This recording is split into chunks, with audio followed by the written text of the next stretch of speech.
കൂട്ടുകാരെ, നമുക്കിന്നേ ഈ വാഴക്കൂമ്പുണ്ടല്ലോ, ഇത് നമുക്ക് വൻപയറിട്ടും തോരൻ വെച്ചാലോ? നല്ലതല്ലേ?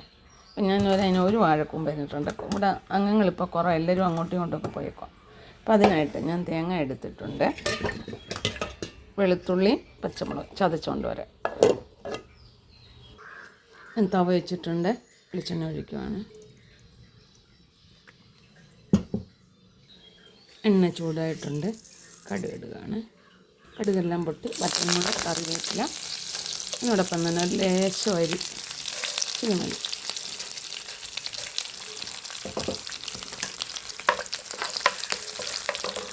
കടുക് അരിയെല്ലാം പൊട്ടിട്ടുണ്ട്, മഞ്ഞൾപ്പൊടി ഇടുവാണ്. നമ്മുടെ തേങ്ങ ചതച്ചത്,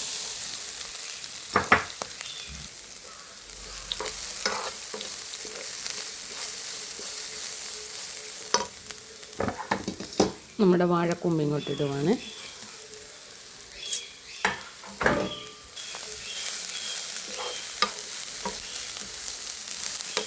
നമ്മൾ വാഴക്കൂമ്പ്, വാഴപ്പിണ്ടി എല്ലാം നമ്മൾ തോരൻ വെക്കത്തില്ല. ഇത് പൊടിയായിട്ടരിഞ്ഞ് കൊച്ചുള്ളി കൂടുതലിട്ട് നമ്മൾ മപ്പാസ് വെക്കത്തില്ല, വെണ്ടയ്ക്ക മപ്പാസ് പോലെ വെക്കാൻ നല്ലതാണ് കേട്ടോ, സൂപ്പറാണ്. പിന്നെ പപ്സ് ഉണ്ടാക്കി, പപ്സിൽ കട്ട്ലേറ്റ്, വാഴക്കൂമ്പ് വെച്ച് കട്ട്ലേറ്റ് ഉണ്ടാക്കാൻ നല്ലതാണ്.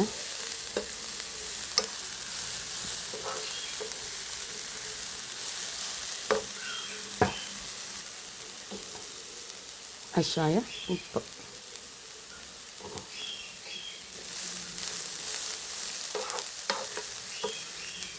ലേശം ജീരകപ്പൊടി, ഇച്ചിരി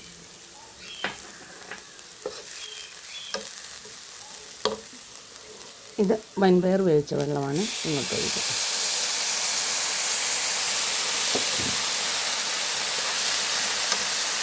അടച്ചു വെക്കാം.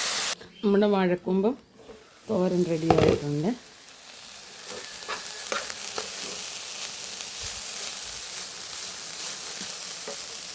ഞാൻ വൻപയർ ഇങ്ങോട്ട് ഇടുവാണ്.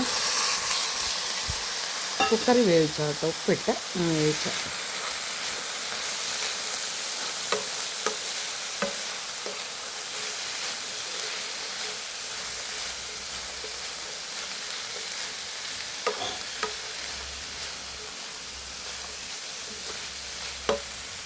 നമ്മുടെ വാഴക്കൂമ്പും വൻപയറുള്ള തോരൻ റെഡിയായിട്ടുണ്ട്. നല്ല ടേസ്റ്റുണ്ട്, എരിവുണ്ട് ഇഷ്ടം പോലെ. Stove off ആക്കുവാണ്.